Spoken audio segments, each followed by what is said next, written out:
Hi, I'm Vijay Garg, and I'm going to present the paper titled Predicate Detection to Solve Combinatorial Optimization Problems. So let's see what the motivation is. There are many combinatorial optimization problems for which we have very special case algorithm. And what I'm going to present today is a technique that can be applied uniformly to many such problems, and we get a parallel algorithm for all of these problems. So in particular, I'm going to focus on three problems: the shortest path problem, the stable marriage problem, and the assignment problem.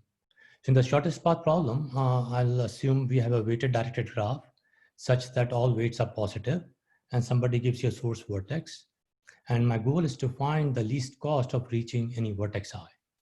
And the standard algorithms for these are Dijkstra's algorithm when graphs have non-negative weights. And if you have negative weights, then you can use Bellman-Ford algorithm.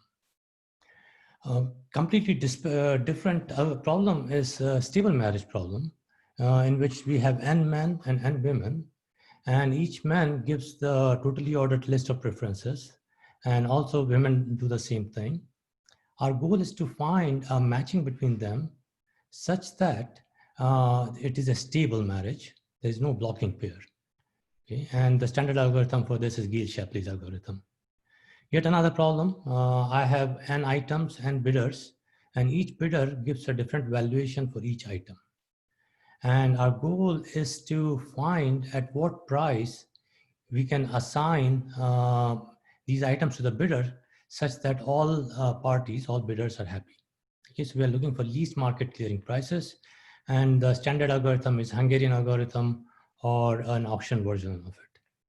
So the question that I'm posing is, we come up with different algorithms for these problems. We teach them in different lectures in our undergraduate courses. Could there be one technique such that I can solve all of these three problems? Okay, so this algorithm, I'm going to call it as lattice linear predicate algorithm in analogy with a lot of these problems can also be solved using linear programming, but our technique will call it as lattice linear programming. And in this algorithm, the first thing you do is to view this problem as if you're looking for some element that satisfies your feasibility condition, or some condition inside a search space. The search space is exponential, but so you cannot really use brute force, but our goal is to find one element in the search space which is optimal with respect to our criteria. Okay, so I have to set up the search space, then I have to define the feasibility predicate. I have to define what constitutes a satisfying solution. So for example, for stable marriage, we might want that the marriage that we come up with should not have any blocking pair. The search space that we will have would be based upon the order that we are trying to optimize.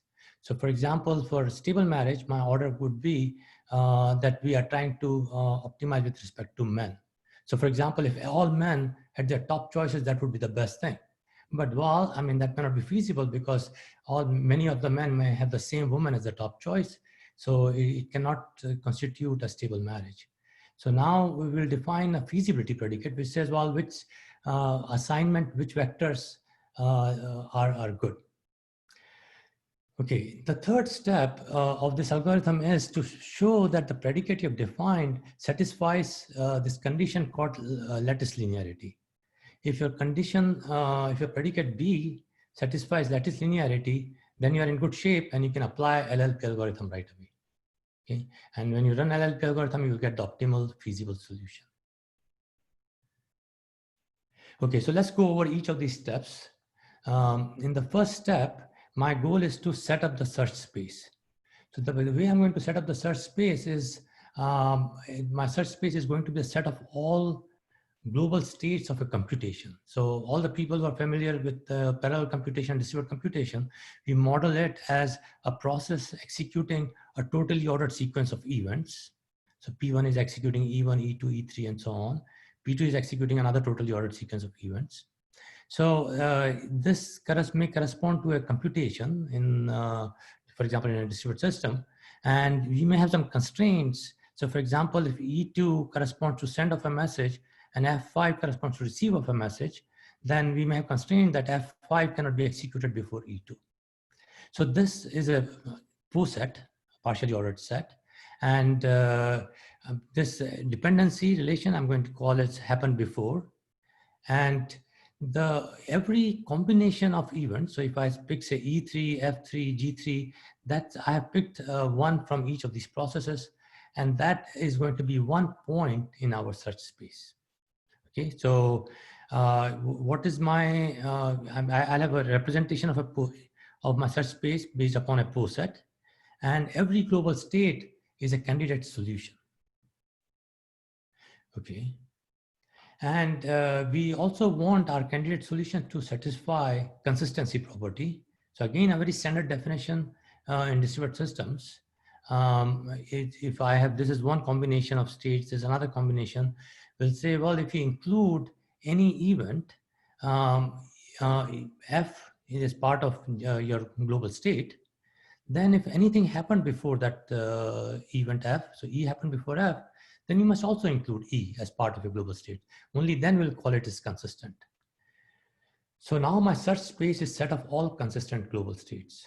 And it is well known the set of all consistent global states form a finite distributive lattice for a finite POSET.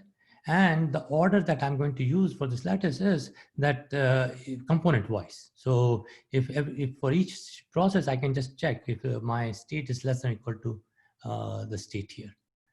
Okay, so what I've done is I've defined my state space as the consistent global states. So let's apply it to some examples right away. For shortest path, each process is going to choose what is the cost of reaching that vertex. And the best we could do is 0. So that's how we'll initialize. So my lattice is dependent on the order I'm trying to optimize. So initially 0. If you could do it, then that would be the best possible. But clearly this may not be possible if weights are positive. Same thing, if everybody got their top choice in stable marriage, you would have initially, that would be your optimal. And the similar thing you can do for market clearing prices. I'll focus on the first two problems for this talk. Okay, so now let's define the feasibility predicate. So our goal is to search for optimal feasible solution. And this is as part of solving the problem, you have to define what you're looking for. And you will define it formally. So let's do this. When every node for a shortest path problem is coming up with the cost to reach it, it must satisfy that to reach that vertex, you must reach it from some prior vertex. So we'll say that my feasibility predicate for node J is there must be a node I such that if I can claim that I can reach in cost Gj, then I should be able to claim that it can reach in Gi, plus I'm going to take extra cost of Wij. Similarly, for stable marriage, my predicate would be that every man must be matched to a different woman. And that's not sufficient. That's just saying that there should be a matching, but also that there should not be a blocking pair. So blocking pair is a set of men and women such that they prefer each other over their partners. So we don't want that. So if I let's see this in more formally, we say for man J, what we want is there should not be another man I, such that, so let's say Z would be the woman. So if M pref is the preferences of all men, and GJ corresponds to the current woman that man is proposing to. So if Z is that woman now, so there should not be another man I such that man I also prefers Z in his current or better rank, and the woman also prefers I to J. So then they will form, this is not a stable marriage. So I just need to be able to formalize this, my requirement in terms of such a predicate. Okay. Now, so what we have done is we have defined what is my search space. It's a distributive lattice. what is my feasibility predicate? What is the condition that my element that I'm looking for should satisfy? Now, my third step in this algorithm is to show that the predicate I've defined is nice. It satisfies what's called lattice linearity. So in terms of motivation of lattice linearity, you should have to think as that I'm looking for a solution inside this box, this lattice. And initially I'm starting from the my bottom element of the lattice. And I'm going to advance searching for that element. To be able to advance, I need some help. So what we'll do is this notion of forbidden state. We'll say the state at process I is forbidden at G. So if I'm at any point G, and this process I is forbidden with respect to the predicate I'm trying to look for, unless I advance on this process I can never make it true. So if you pick any global state that is bigger than G, so pick any H, and H is bigger than G, but if you don't advance on I, Gi is equal to Hi, then you're guaranteed that the predicate is not true. So the only way you can find predicate, some element that satisfies predicate true is by advancing on process I. In other words, what you're also doing is you're pruning out a big part of the search space. You're saying anything that includes this element is forbidden. You can never make it true. So you have to advance. Okay. So now I can define lattice linear predicate. A predicate B is lattice linear if for all consistent cuts, if my predicate is not true, then there must exist an I such that it is forbidden. Okay, so let's go some examples. Simple example is, let's say I'm looking for some property on every process, and my property is say L1. L1 on P1, L2 on P2. These are local predicates to process PI. And I want some global state in which each of these one is true. Well, clearly, if process PJ, I'm in some global state G, then, and if it's not true, that means one of these predicates is not true. And let's say Lj is false. If it is false, then even if you make we don't care what other processes are doing, this predicate will stay false. So then index J is forbidden. Okay, now let's try to this idea same up to our examples. For shortest path, what we're looking for is sort of a tree from the source vertex. And if this J does not have a parent, so I'm going to define a process I is parent of process J, if I can reach from I to J by just adding this additional cost of weight Ij.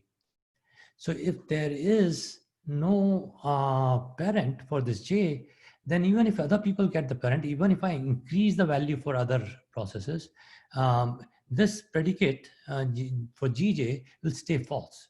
If it will stay false, then it is forbidden. Okay, one more example, stable marriage. So if a man he has proposed to a woman in at some point in G, and if it forms, at this point, this woman is forming a blocking pair, then now if this man continues to insist on just this woman, and even if other people go lower on their preference list, they advance on their preference list, well, this woman would continue to be act as a member of a blocking pair. So it will be forbidden. Okay, it's a similar analysis you can do for market clearing price. Maybe let's look at an example where the predicates are not lattice linear. So let's look at these two processes, P1 and P2. P1 has initially x0, then it makes x equals 1. P2 has y0, y equals 1. And let's say the predicate you are looking for is x plus y is at least 1. Okay. Well, and let's say in the first state, P1 is at x equals 0, P2 is y equals 0. Is this state forbidden? No, because even if I stay at this place, by advancing on P2, I can make it true. Similarly, this state is forbidden? No, because by advancing on P1, I can make it true. So this predicate here is not lattice linear. Our technique is only applicable when your predicate is lattice linear. Okay. If your predicate is lattice linear, now we have a very simple algorithm that will be applicable to all of these problems. We will advance on that process. How much will we advance? It depends on application specific. We'll say J is forbidden in G until alpha. So you have to advance until alpha. Otherwise, it will never be true. So for all H is bigger than G. If it is less than alpha, you're guaranteed that the predicate is false. Okay, so now what is the algorithm here? Somebody gives you the top element of the lattice also, so that you don't continue forever. And you start from your initial point. So in this case, I'm assuming that my bottom element is just 0 vector. And then I just say, okay, which indices are forbidden? If there is any index that's forbidden, then I have to continue. If no index is forbidden, then by the definition of lattice linearity, we know that the predicate is true. So now for all indices such that it's forbidden in parallel, I can evaluate all these indices, whether they are forbidden or not in parallel, and I can advance them in parallel. So if if I have to go beyond the lattice, then there is nothing inside that lattice. Otherwise, I advance it to alpha. Okay, so this is the core part of the algorithm. And it's an algorithm, this parallel algorithm. These processes, each process I is doing its own evaluation of forbidden. It's advancing its own index, and only process I can write on its index. I can read other people's indices, but I cannot write on other people's indices. And if I read other people's indices, even if I get old value, the algorithm stays correct.